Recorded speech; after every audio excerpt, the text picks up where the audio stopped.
What's up, everybody? It's the Hardy Construction. You can find us on Instagram, YouTube, Facebook, or just Google us and follow us. And if you're on YouTube, please give us a like and let us know, or let people know about us. With yours, Komp, and today's show is... We are covering Stranger Things Season 3, 2019. Stranger Things Season 3. They only have the information of like the first season on IMDb. Okay, so here it goes. I don't know. Listen, a whole bunch of shit continues from Stranger Things 1 and 2. That stuff. That's what it is. There's no blurb for season 3. Do you know what I mean? Okay, so Stranger Things season 3. It was released July 4th, 2019. Danny, why did you pick Stranger Things? I knew I recognized Gary Busey's son. Of course, he looks just like him, same teeth and everything. So why did I choose this? Because I like Stranger Things. And this is way more horror than the other seasons. Absolutely. So Stranger Things 3, like I said, it continued this July 4th of 2019. And it was the second sequel to Stranger Things. It is labeled as Stranger Things 3. It's not just a continuing sort of season. It stands alone as its own sort of film. But you'd be really confused if you didn't know anything from the others. And I believe it is knocked down from 10 episodes to 8 this season, so it gives it a much quicker pace, much more condensed storyline. It doesn't feel like they're sort of just doing nothing for no reason. But the episodes are longer, too, though. Yes, they are. And the thing is, I saw this after I had seen Nicholas Winding Refn's new show on Amazon called Too Old, which is a really good show, but it is very, very slow. Remember Neon Demon? Yeah. So he did a show for Amazon, which is like a gangster sort of weirdo epic. And did I hate Neon Demon. Incredibly slow show. But it was still entertaining to me, but it's not for everybody. And there were episodes that were about an hour and 37 minutes. And you can imagine when one character talks to another person and it takes them about 20 seconds literally to answer. That's what that show is. I can imagine you'll. That was all Neon Demon was. It was exhausting. Right. So anyway, after seeing that, I hopped onto Stranger Things, and it was like I was watching something in fast forward because it was a very fast-paced show, and I dare say that this Stranger Things 3 is the proper sequel to Stranger Things. I was not a big fan of the second season. You enjoyed the second season. I did. I can't remember it too well. I kind of wish they got more into the whole, and apparently everyone hated this, but the whole, sister thing with, the other experiment girl that could make That's people because hallucinate. you're a fetishist. No. It was cool. To me, that was the worst episode of the season myself. It was like, hey, 11 meets the X-Men in 1980s, and they were that's all kind of fun. They were all some sort of strange archetype. And it's funny because, all the kids in Stranger Things are an archetype. Like Steve is an archetype of the this show's all about that. Barb was the archetype of the homely Barb best friend. Everybody made a big deal. Yeah, everybody made a big deal about Barb, and it's like, why? Like, whatever. She died. Yeah, but they were saying, oh, she was such an important character. Like, what did she do? Anyway, she had a cool fashion sense. So, but those particular, we already spoke this. If you want to listen to it, just listen to our season 2 review of the. They all dress so crazy. I don't know if I ever dressed like that in the 80s. So anyway, I don't think. Do we really? I'm pretty sure I wore the same clothes forever in the 80s. But I wore tie-dye shirts. How does Stranger Things 3 start out? With Soviets.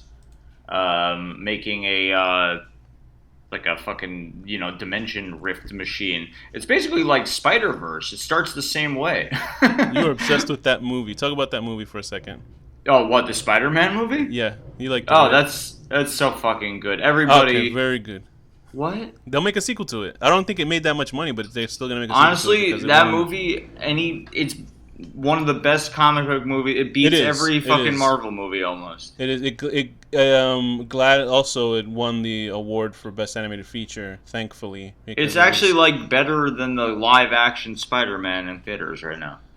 Because they also had a lot of freedom in it. Honestly, to do a lot of things that Spider-Man can't do in live. I do love the regular Marvel universe too, but this is anyway. All right, so back to Stranger Things 3. To me, this felt like Alien jumping to Aliens. just sort of a fast-paced. I wouldn't say it's as complicated as Aliens, which is a fantastic movie, a phenomenal movie, but it is a shift. It is a shift in tone, in execution, as in that it's quicker. It has an ABC plot structure. There is a reason for everything happening. There's a convergence of plot lines, and it doesn't feel like it's dragging on for no reason like the second season did. And I heard a complaint when I was it kind of did. In my memory. A friend on Facebook, or a Facebook friend, was saying, "Oh, the same stuff always. Stranger Things 3, blah blah." So they had like a negative reaction before I had seen it, and I was like, "What are they finding the same monster again?" And they were like, "Yeah, it's the same monster." And I'm like, "Yeah, I guess that's sort of what they do." It's not at all. What are they talking? I know. Maybe they hadn't finished the season by the end of it. But they were fighting the Mind Flayer from season 2 again. So for season 1, they fought. What are those things called? It doesn't matter though. They were fighting. I can't remember what. I'm trying to make a point. They were fighting the Demogorgon, Demogorgon, or whatever it's called in the first one, which is like a singular sort of monster. I mean, these are just names that these kids are giving. Right. They don't know what they are. So the first one is the Demogorgon. It's this. It was sort of a horror film. The first one. It was more horror. I felt like it was more like Adventure Goonies sort of feeling. Right. It was a mashup of Goonies and whatever sort of like this is more like John Carpenter or like David Cronenberg or something. And in the second one, they're trying to stop the Mind Flayer from taking over the whole town, which is this sort of alluded to gigantic creature. And they fight demo dogs. So they're like Demogorgon dog versions. And in season 3, they actually do have the Mind Flayer, who's actually smaller than I thought he would be. I thought the Mind Flayer was sort of drawn to be the size of a fucking. He's the size of a mall. No, he was like the size of a tank or something in this one. I think. Well, he was standing on top of a mall. Was he? I don't remember. I forgot about it. Anyway, so the season begins out with he was on top of a mall with Billy from season 2, who was introduced as Max's brother-in-law, stepbrother. And he is. It was so funny because I think they went in a different direction because there was he had an abusive relationship with his father. Yeah. But I never know. I assumed that he was going to be outed as a gay character or something because I remember his father flippantly uses the F word for gay people, a derogatory word. And I thought, so he's going to probably turn up gay. That's why he's so, angry because he has to be living a life that he doesn't want to. But I was incorrect. He is just an asshole who has a chip on his shoulder about a previous life, which is interesting. It does give him some humanity, but it's still I just hated that character anyway. And he's supposed to be horrible, but I do feel bad for him. Yeah, I mean, it's like, you do come up from some shitty background. It's going to happen. I just finished watching...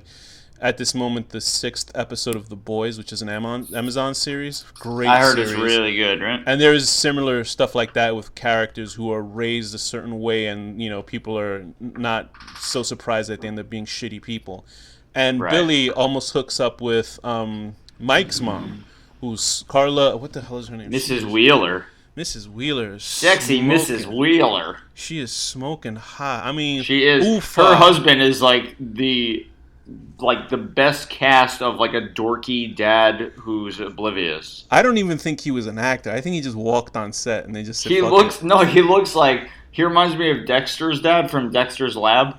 Oh no, he also reminds me of Dennis the Menace's father, but without the personality. I can't remember. He looks just like him. He has black hair and glasses. He's like he's sort of just this nondescript guy with glasses walking around, and he gets to pound. I hope he pounds Mrs. Wheeler. I guess not enough, right? Not enough. My God, I know this is sound like horrendous sexual harassment, so please forgive us. No, they're women. Married. I mean, she wants him to pound her. That's the whole problem. I know he's not doing it. He needs to fulfill his marriage He's not duties. fulfilling her, and so she has to go cheat on him. She was about to, but then she saw him sleeping with their daughter. And remembered, oh my God, I used to love this man. Yeah, so she decided to stay home and not take that young pole meat. They cut out the extended scene where she convinces him to do a bondage mask role play with him. He asks her to beat him over the head with a hammer because that's the only way he could come anymore. So, I knew I had one in me. So that leads to Billy getting accosted, which I very much think was accosted. I say accosted. Accosted, and a very much I think a reference towards John Carpenter film The Fog, because he walks around. He gets accosted by by the mind flayer, and the mind flayer. The mind flayer. There's still some rips in the reality of this small town. What is the name of this town? I always forget it. Hawkins. And there's still sort of portals and here and there and stuff. And what happened is, I guess, when they closed up the portal in season 2, here's the thing: the first season, 11 had to close the portal. In the second season, she had to close the portal again. But she closed it while the mind flayer was still outside. Well, in this one, she doesn't close the portal. Someone else closes the portal. Right, I didn't say that she did. So the mind flayer is stuck around, running around, trying to build an army. And how he does it is by going in pumpkin fields. Symbiosis. Is that what he does? All those people are dead, right? All those people that were possessed by return liquefied. Yeah, you know what I was thinking? I was thinking, maybe after the giant monster dies, it will like morph back into their bodies, but nah. No, they melted, Billy on the cellular level, except for Billy, because I guess it was served a plot point. But he was still under the influence of the mind flayer. Well, they were all under the influence, but Billy stayed as like his representative or something. Yeah, because I think 11 had crowbarred, some of his memory loose, so that's why he was able to, sort of still have an essence of himself. But that old lady eating shit was such a scary scene. That was great. Hey man, it was it was nice and graphically gory. Because the show was surprisingly the show was sort of aimed for adults. Like it was like a nostalgia kick for adults, but it was also very much aimed at a 14 and plus crowd, and certainly the first and second season. And I assume that they must have thought that their audience grew up with the show. The show is like about what? 5 this is now? Like there was stuff like when what the fucking Will's brother, I can't think of his name, when he puts his finger in her leg wound Charlie? At that point. That was Charlie. Like fucking when she had the fucking worm in her leg. Oh, Charlie Heaton. Sorry, Charlie Heaton's the name of the actor. Jonathan is the brother's name. Jonathan. When he put his fucking finger in the wound, I was like, oh my god, like that was like really bad. And it was so great I don't have to deal with Nancy Wheeler or Jonathan. Oh, it was they weren't in it too much. Oh, it was the greatest. Oh, I just did not give a shit about those characters anymore. Like, and we got a lot. We got like more Dustin than anything. Oh yeah, that was great too. Here's the thing, because a lot of there's like a meme of that Dustin kid being just annoying or whatever, just because of the way he looks. I love him. I like his character. He reminds me of my friend's brother, actually. Like Dustin is essentially the Chunk character from Goonies, but he's not as fat. He's so much better though. Yeah, he's great. No, he's not annoying. But the Chunk, you got to say the Chunk part when he was the Fratellis were trying to scare the shit out of him, and he was talking about how he took a beard from playing Moses at a play, and I don't know what the fuck I'm thinking about, but I just remember that scene, and he just started throwing up at a movie theater. Whatever. That Chunk scene from Goonies in the fucking thing is hilarious, because I was the fat kid. I gotta rewatch that movie. It's been a really long time. I had to represent with him. There was no black kids in the Goonies. Those kids were racist. They got an Asian kid. That's true. Anyway, back to this one. That's what this show's missing: an Asian character. Racist. They're all racist. They fit in. Yeah. Anyway, so thankfully no Jonathan. No, they are there, and they serve as some sort of purpose. I never minded them as much as you, but I guess he's probably. Here's the thing, I saw greatness in Steve before anybody else. Like I did not like Steve. You didn't like him in the first season. I remember that. Well, he was a douche, but I know, but I saw beyond that. Because I saw something special about the Steve character. I knew that they were doing something different with his character, and I was like so pissed. Strangely enough, like the least important character in my mind is Will, because he's not even in the first season. Yeah, and he's sort of what they're searching for. In the second season, I think he was a main character in the second season, more so than anybody else. He was, but I never really cared about him. And because what happened was that in the second season he was more of the focal point of the series, and I think that was mostly because the kid who plays Mike, he was in the show, he was in the movie It. So that's what I always theorized that he was in, and mostly him. And Mike wasn't in this too much either. No, because he's got a burgeoning sort of film career. He sort of fit his purpose in the first season Do you know what I mean? Yeah. And the third season, he's supposed to be the entry character for everybody else. His stuff, though, is when he's fucking whispering in Eleven's ear as Hop is trying to talk to them. That was, like, so fucking funny. And Will, in this season, I think internet culture a little bit got a little bit in the way because some sort of, and this is the thing, we got to be very careful about how we word this.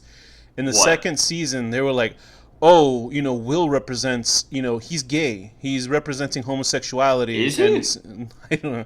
That's what the internet Who decides said. these things? Who well, cares? The internet does, because he's a child. There's no outwardly homosexual character. I don't think so. Well, Robin is. She's a lesbian. Right, Robin. Robin turns out to be homosexual at the end, which is good. I like her. I like that character change. But she's super. She's hot. great. That's Ethan Hawke and Uma Thurman's daughter. So people say, wait, Ethan Hawke is married to Uma Thurman? They used to be married. No, Danny. People can have children and not be married anymore. They divorced a long time ago.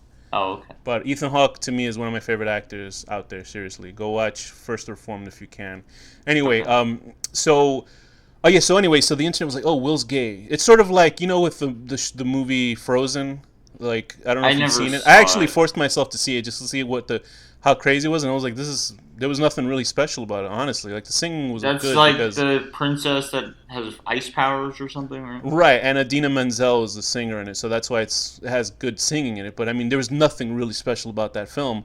But they were like, oh, Elsa's gay, who's the main character, because you don't see her in the room with a guy, so she's gay for some reason. People just decide these things and then turn it into like a point of fighting. I honestly think queer representation is obviously very important. There's a reason why it's very important to everybody. Yeah, it doesn't matter. It's just like someone decides this, and then someone else is like upset a lot of the internet about culture, a lot of the internet culture is like they have to latch onto somebody because if you make a series nowadays, like there has to be a lot of representation for everybody. So if you don't have outwardly representation, you sort of latch onto a character. So in the show, it was sort of referenced when Will is arguing with Mike and oh my Christ, why am I forgetting all the other characters?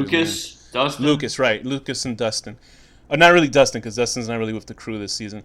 And he's like, it's not my fault that you don't like girls. So it's sort of, that's supposed to be a wink, like maybe he's gay or he's just not interested in girls like the other boys are. I just took it as he's a child still. Right, and that's why it's a double entendre. Me, I took it because I know, I don't care. But when I saw that, I was like a huge red flag of what I guess they were trying to appease. So silly. Anyway, so that's Will's. I like Lucas's new slingshot abilities. Yes, it was like he earned some experience points from an RPG or something. Yeah, I like that they did stuff. I like that they did stuff with Lucas too. Lucas is a cool character. He's way more character this season. Yeah, and then he had the idea of putting the firecrackers to destroy the monster and stuff like that. So everybody sort of fits a role. Dustin feels a humongous role where the writers smartly hooked him up with Steve again. Because that's where that sort of you didn't expect it sort of character. They're the best. They really are. And then Max is a huge character now too. Yeah. So they didn't just sort of make them bullshit characters. Like Max and who were Max and Billy were the big introductions last season, and they both served their purpose, but they also had bigger roles in this one. Billy as an antagonist and as a controlled antagonist, and he's just kidnapping people and then bringing them back to this underground lair for the mindflayer to... Come on. What did I say? Nothing. I'm just... to transmogrify them. And it was... word. It was really well done. So I think all around, the acting was actually really great from everybody in this season. They were very... Sadie Sink was great. Max's relationship with Eleven. Eleven is sort of learning how to speak English, I guess. She's still learning. This takes place maybe 2 years, or is it 2 years after? Well, she's not going to learn a lot of shit from Hop because he's kind of like a dummy. All right, there was a big thing about Hop. I think the actress. I have a whole theory about him. So the actress. Here's another more internet outrage for you to listen to. Oh, I have to try to cover everything about this show. Anyway, the name of the actress who plays Karen Wheeler, who's the wife, is Cara Buono. Yum. That scene with the bikini. Oh, I'm talking about Billy's bikini. But anyway, so the internet rage. The main actress of the show Westworld, for a very good first season. I tried to watch the second season, but I got confused 10 minutes into it, so I kind of got to get back to that. Anyway, she was saying, "Oh, this is why you shouldn't, Hopper is such a representation of toxic male whatever." And okay. and I was like, and I'm like, is she saying not to watch the show because of this character and not to like it was very vague and it's very stupid. I understand what she's saying. He kind of is, but they're also making fun of him for that. Of course, and if she was like pointing to like a real person, then that makes sense. Not a cartoon character from an '80s movie. Do you know what I mean? He's wearing a Hawaiian shirt through the fucking show because he likes Magnum PI. I mean, the whole idea of him Hopper being unable to talk and shit is like his whole fucking joke about him. So like they're making fun of it. Hopper is very incredibly annoying in parts in this show. It brought me back to I love him. No, I still liked him, but he just did a lot of stupid shit in this season. Just as a personality defect. He reminded me of Danny and I listened to this podcast series, an incredible podcast series called We're Alive. It's about a zombie apocalypse. And him and I jointly agreed that the main character, Michael, had this sort of bizarre he had this sort of bizarre relationship with this other woman in the show, and they were like high school kids, but they were supposed to be in their late 20s, early 30s. I couldn't handle it. And when I actually texted or I actually chatted with the creator of that show of We're Alive, this is incredible. Just go to zombiepodcast.com, and he said that the character of Michael actually was sort of developmentally arrested. So he sort of had some he's sort of on the spectrum, his character, and he wrote him like that on purpose. And I was like, oh shit, that makes a whole lot of sense now. Right. So I was like, what's wrong? What's up with Hopper? Because Hopper is like, the first season he's very like dark and brooding, and by season his kid died. Right. And by season 3 he's sort of like this man-child. Because I think he has had 11 in his life now to fill the role of a daughter. And she is his daughter. Like, he says that, this is my daughter. And he's always watching out for her relationship with Mike, and he just doesn't know what to do. So I understand that's why. It's sort of like he didn't have time. He had time to grieve, but that completely fucked up his sort of emotional cycle. And I'm not explaining away like him acting like an idiot, but he wasn't as horrible. Like, a lot of the things that he said were right. You know what was really cool though? Carrie Ewells was in this. Yeah, he was great. He played the corrupt mayor, who's obviously based on the sort of Jaws mayor character, who's like a corrupt guy that's letting shit happen regardless of an obvious negative thing that's about to happen. So yeah, that's Carrie Elways is great in it. Carrie Ewells. Carrie Elways is great in it, and he obviously has some great scenes with Hopper, and Hopper kicks his ass. They have this big Russian Terminator guy. That guy was the typical sort of stock Russian villain. I like that the villains were Russian. I guess he was scary though. He was. I guess it was very appropriate. It's okay to be like Russians bad guys, but also it takes place in the 80s, so it's like 1987, I think it is. This one is. I don't know. Yeah, it was in the late 80s. And they got that Murray guy again, which is cool. Yeah, Murray was great. He's that guy is like a weirdo. The actor. I've heard that. I think you told me he's like really weird. Brett Gelman, who plays him, he's in this. Oh my gosh, he is in such a great. There's an Adult Swim show called Eagle Heart. Yeah, I've seen a few episodes of that. I forgot the guy's name. Chris something. Elliott. Anyway, the show Chris Elliott, right? And it's this redhead actress who's fantastic in it, and it's like it's obviously a play on Walker Texas Ranger, and he plays like a very simple-minded character.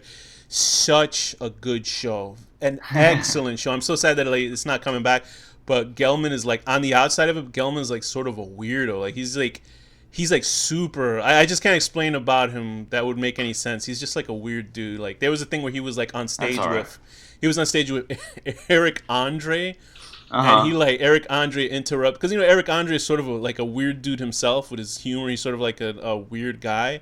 Yeah. And Eric Andre dated our girlfriend. What's her name? The Latin actress that you met and I didn't meet. Why do I keep forgetting her name? The nurse from Daredevil. Yeah, right. Not Karen from Daredevil. The night nurse, whatever her character's name is. So he was like dating her for a while, that bastard. But anyway, he like interrupted a Brett Gelman story, and Brett Gelman chided him on stage very seriously. Rosario Dawson. And Brett, there's audio of him chiding Eric Andre on stage, like really seriously for interrupting his story.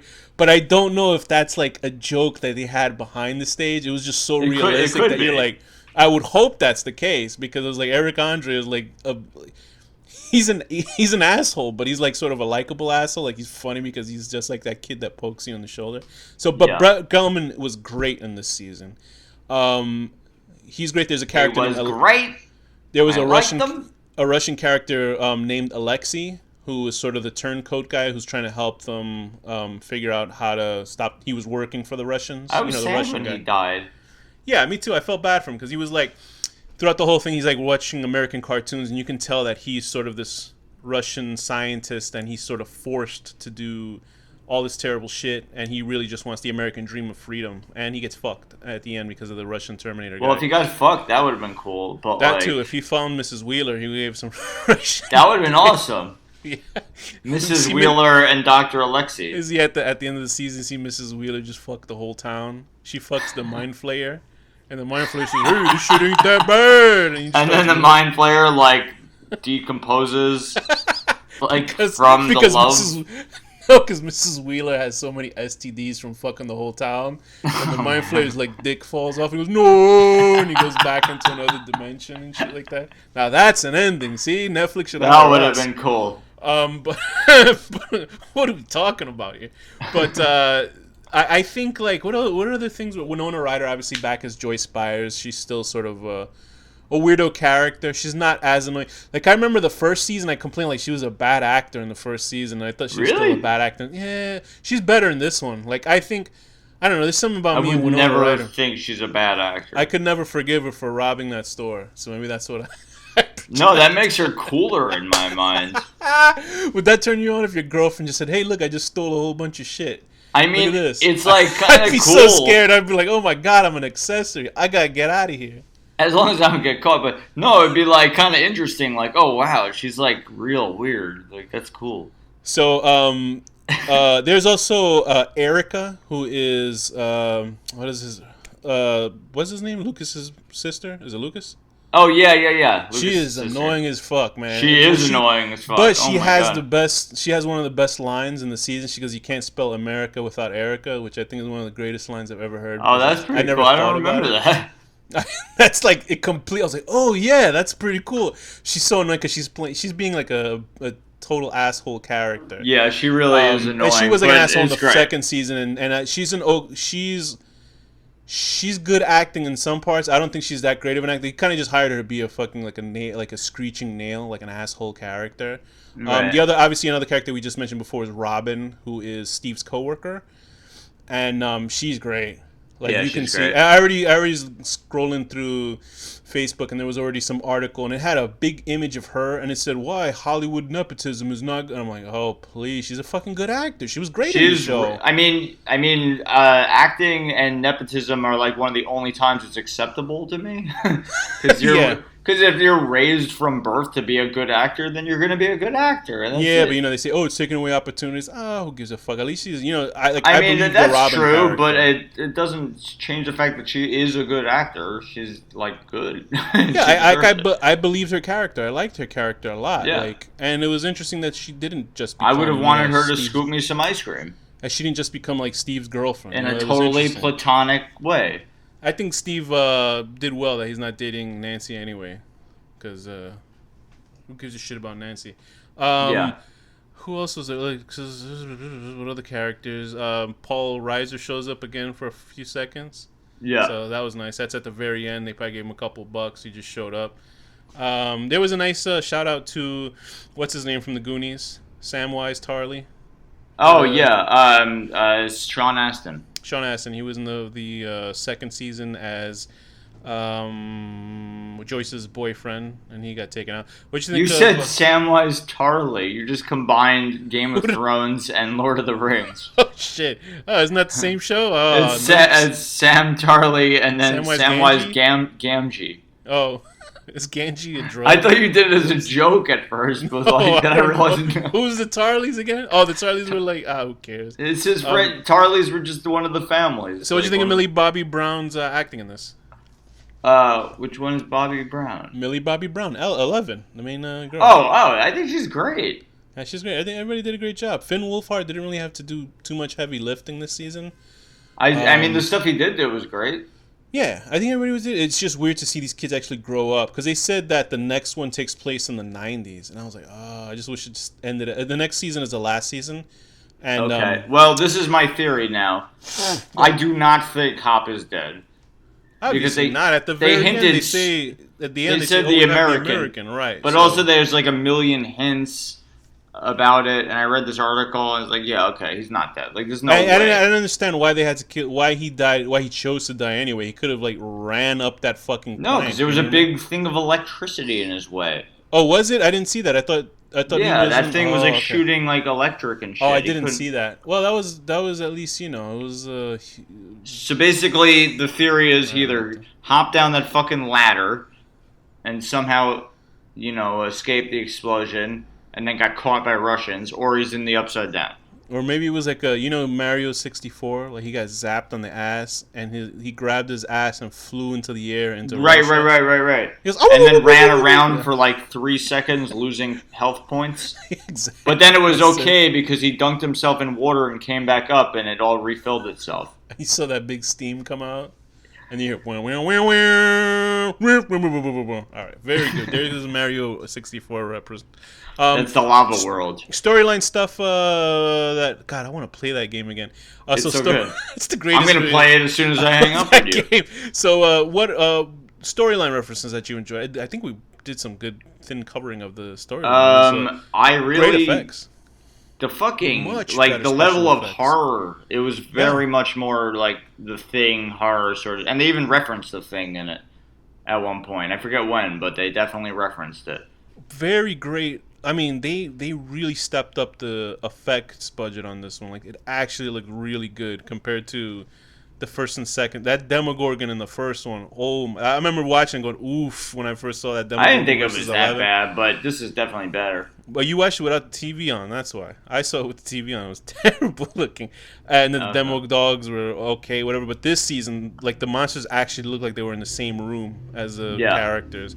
Who else is there? I guess we covered everybody in the cast, right? Yeah. Billy Hargrove was good. I enjoyed drugged Jonathan and Robin. That was fun. Ted Wheeler. Oh, that's the guy who plays. Joe Trust plays. Ted Wheeler is the husband. Nancy's husband. I wonder what he's up to. He probably is like, I'm not that fucking loser like you see on TV. And he's like fucking every girl. He's like a total asshole. Yeah. But anyway, storyline. Were there any parts of it you did not like of this season? Not really. I mean, I'm very depressed with the ending, whether Hop's dead or not. Like, the whole moving away thing, like, it was really sad. Yeah, that was very moving and stuff like that. It was like a really depressing ending. I didn't give a shit about Nancy and Jonathan, like I said before. It wasn't they weren't offensive to me, but I just was like, I was fine with not seeing more of them.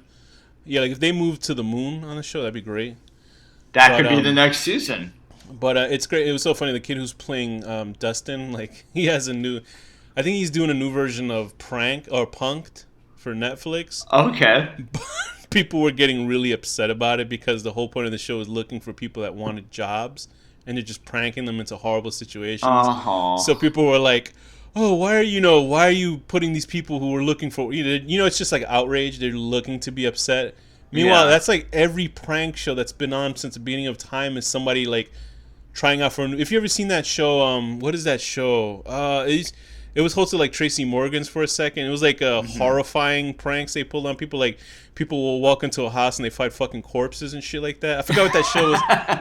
It was called Scared Stiff or some shit like that. It was on Sci-Fi Network. Oh, yeah. But it was like the most... It had to be that they were pranking actors. Because in real life, people would have killed themselves if they see this shit in real life. There's like UFO pranks. You shouldn't be... whatever. I'm trying to think of the catchphrase. But so anyway, he's getting shit for that. But I'm sure they'll be quiet before the show comes out, like, because he's hosting it. But I'm glad that he's funny. He's a charming kid. The lot of them are charming kid actors. You know what I mean? Let's see where it goes. Mm-hmm. Obviously, the standouts is like Millie Bobby Brown is, I guess, gonna have a career outside. I didn't know that was her name. Yeah, I know. She sort of reminds me of Emma, whatever her face is, from the Harry Potter movies. Sort of like Hermione. Yeah, like like girl? an English actress who tries to get out of a child career to, and also like the fact that really she can't use her powers. Like if she could have easily found out Hop was still alive. Yeah, that's right. Man, how bad did they rip off this Under the Skin? Like seriously, from season 1. Like Under the Skin, like whenever they would go bone, what the hell's her name? Black Widow. I can't think of it. Not Mila Jovovich. God damn it! I don't know, man. What does it matter? I have to know her name. She's great. Black Widow actor Scarlett Johansson. Anyway, yeah. so whenever it's Johansson. Yes, she's a nice Jewish girl. Is she? I believe she is. Yes, actually. Oh, she's one of me. Okay. So she in Under the Skin is this fantastic fucking movie. It's like a weird, it is good art house horror film about an alien that grinds up people. She seduces men to grind them up and feed her alien people. Even though you have to read that to know what that's about because it's not explained in the film. But in that, they don't say it out front. You just see meat. I guess you can infer that. But anyway, she seemed pretty obvious to me. She seduces these guys, and they walk into this room that's completely black, and it's supposed to be like a nowhere, and that's exactly what the first season of Stranger Things did. So like they definitely fucking. There's no question that they fucking ripped it off because the exact image that they use in the fucking in the show, and then also they were getting sued. The Duffer Brothers. Actually, there's a lawsuit that went through. I think they might have settled it out of court of stealing the idea of Stranger Things from somebody else. So. But I mean, Stranger Things is like a pastiche of other storylines, so who knows? But I have to read that up. But I mean, they corrected whatever navigation they were going through the second season. I think this is a fucking. I would say it's equal, not equal. Also, I like Hop's mustache. Yeah, did he not have a mustache in any other seasons? I forget. Think like of that he had level. To have a mustache. Oh, okay. But I really enjoyed it. I would put the enjoyability up to season 1, I think. Just because season 1 is all obviously origin. And season 3 is like, it's like Goonies. It's like just adventure. It's fun. And like... Yeah, I don't really remember exactly season 2, but I definitely like this better. Yeah, this is like... there's a point for everything. There's like no wasted space. Like absolutely nothing is wasted in this show. Yeah. Everything has a point. Even the Nancy and Jonathan shit where they're trying to find out the information, their information actually comes out to something. Everybody, the whole build up to meeting and crossing with each other makes sense. Like even the Neverending Story sequence. That was amazing. Great, fantastic. It's on YouTube and I watched that clip over and over. So Dustin's girlfriend, like perfectly, the girl who plays his girlfriend. I forget what was. And she even looked like Phoebe Cates. She looks like a girl from there. Like she was. She had the little glasses and the hair. She when they said she's hotter than Phoebe Cates, she kind of looks like Phoebe Cates a little bit. But it's fantastic. Like her little character. I forget what the hell her name. She calls him Susie.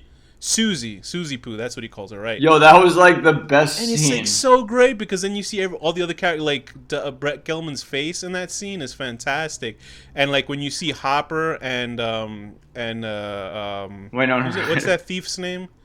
Lydia Dietz, and she's like just pushes her head into the wall because she's embarrassed, and everybody else's face. Everybody was so good in this season. That was such a great scene because obviously it's a show that's like.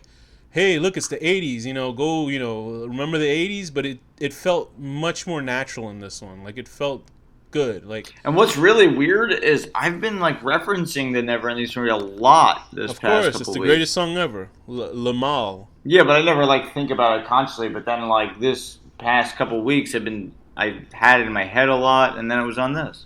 That's a good song too. Music video, very racist because the original video, the singer is actually a black woman, but then you don't see her in any of the music videos. She's in the original one, and then when they remade the video, she's not in it. Racist, very racist. And she was like a hot black chick, bald and everything. And Lamal's gay. He came out and he's gay. Good for him. Falcor could be a black woman for all we know. We don't know. Okay. Maybe if Falcor turned into a human. Remember when he chased those bullies at the end of the first movie? And those kids must have shit their pants when they see a giant white fucking dragon chasing them in the alleyways. That would have been great. He's like, okay, let's go. You know, there's a. I remember it's been a long time, but I remember that movie was like strangely depressing.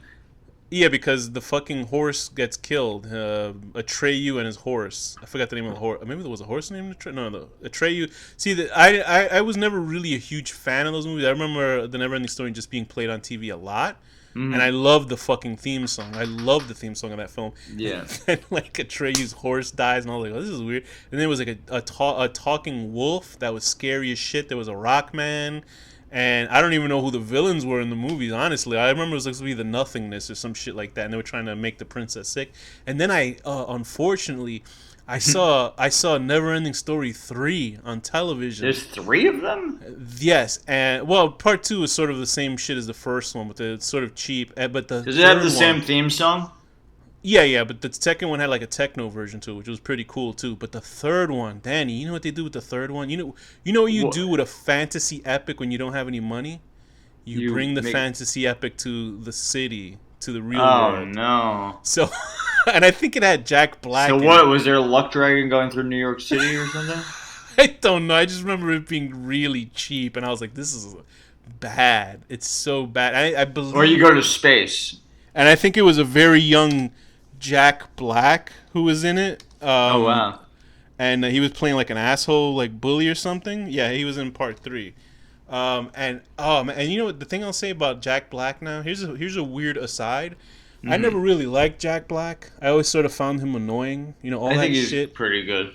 Hey, no. Here's the thing. I'm completely turned around on Jack Black because he's on YouTube and he has a YouTube channel called Jablinski Games. Uh-huh. He's just like a cool bro. You know, he's like a cool dude. He's a rich dad, and it makes me jealous. He's just like he just built skate decks for his kids, and they just go everywhere. That's pretty cool. So if you're on YouTube, just go to Jablinski, and he automatically got like 4 million followers. You know how we've been on YouTube for 5 years? We can't even get 1,000 views. Yeah, because no one cares. Somebody was on somebody commented, "Oh man, congratulations! You guys are next to 1,000 views." I was like, "Okay." Utter failure the show is, but we like doing it anyway, right, Danny? Not really. But... Not really anymore. Anyway, so what rating would you give the season 3 of Stranger Things? Can I give it a 10? I would. I think I'm going to give it a 10 out of 10.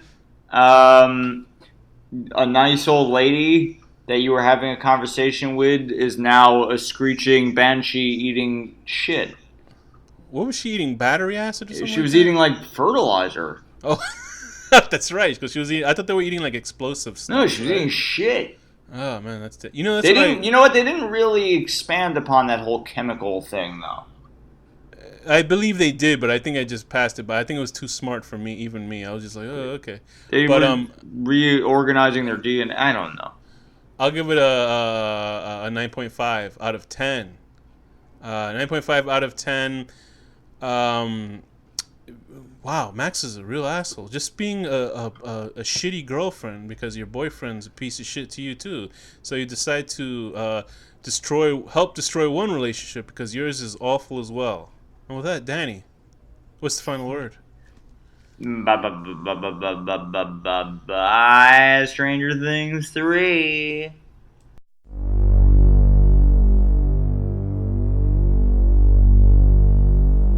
The horror deconstruction.